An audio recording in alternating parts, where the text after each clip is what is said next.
Thank you. Gentlewoman from Ohio.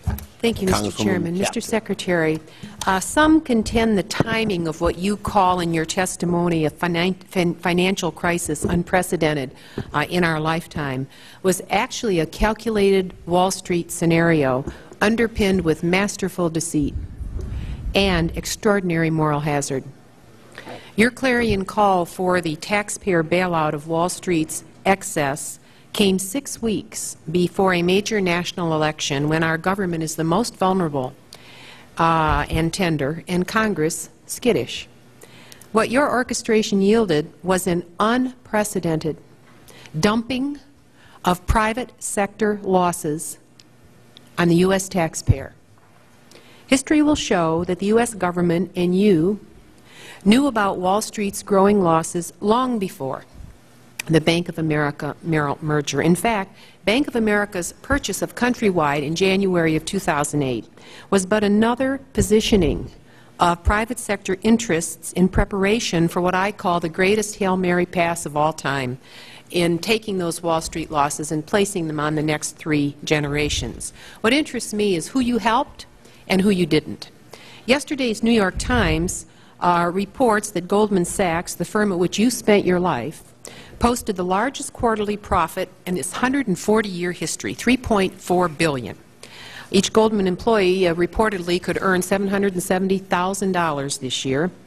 And the same paper's lead editorial yesterday states, across our nation, unemployment is rising, foreclosures are surging, lending is still constrained. I wish I had an hour to talk to you about that.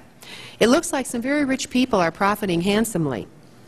And I can tell you that those profits at Goldman, they'd resolve about 1/4 of the housing situation in Ohio that we face today. Since appointment by President Bush as Secretary of Treasury in 2006 until today, have you or any of your family had any financial ties or investments related to Goldman Sachs in any way whatsoever? No. Thank you. What about Bank of America? Not that I know of. President Bush was not the first president you served. Who was the first president you served? Richard Nixon. Richard Nixon. And who did you report to in the White House in those days? Who was the head of your staff? I reported first to Lou Ingman and then to John Ehrlichman. Thank you. Let me ask you about the deals you structured while at Treasury. In terms of the warrants that you structured in the $10 billion Goldman Sachs deal, the term sheet provides that once Goldman redeemed the preferred shares, it has the option to purchase back the warrants at a fair market value at a timing of its discretion.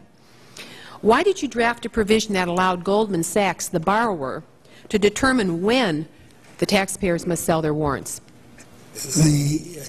In terms of how a specific warrant deal was structured, I'm sure that the deal that was structured for Goldman was the same as for all the other warrants. But why would you leave the taxpayer, who in this instance is the creditor, why would you let the borrower set the terms?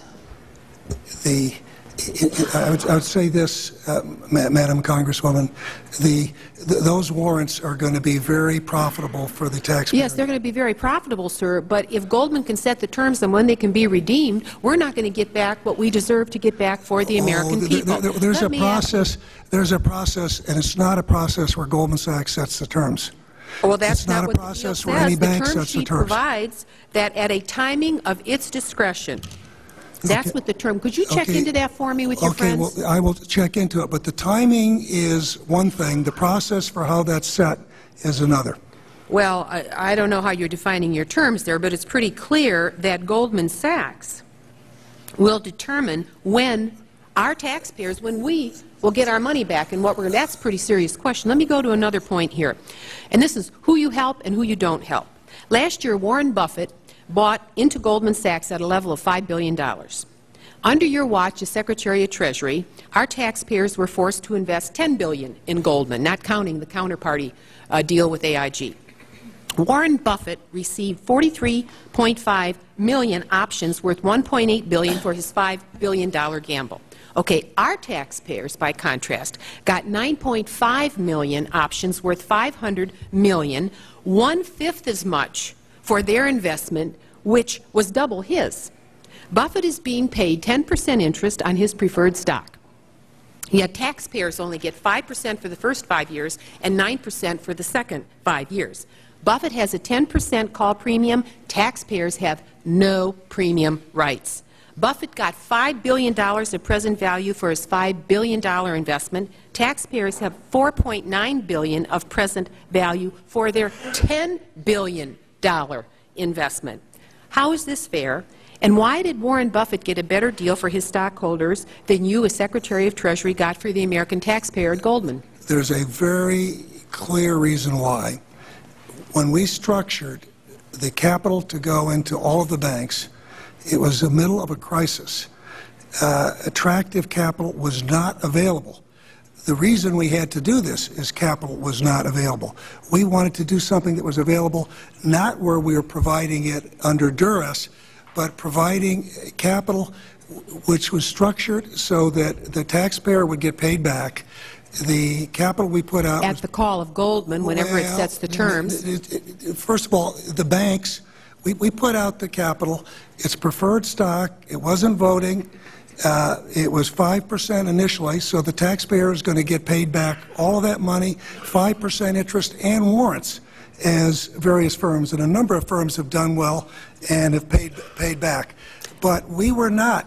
You do not stop, Madam Congresswoman, you do not stop a financial panic by putting capital and offering capital to banks on the terms, the only terms that it's available in the middle of a crisis.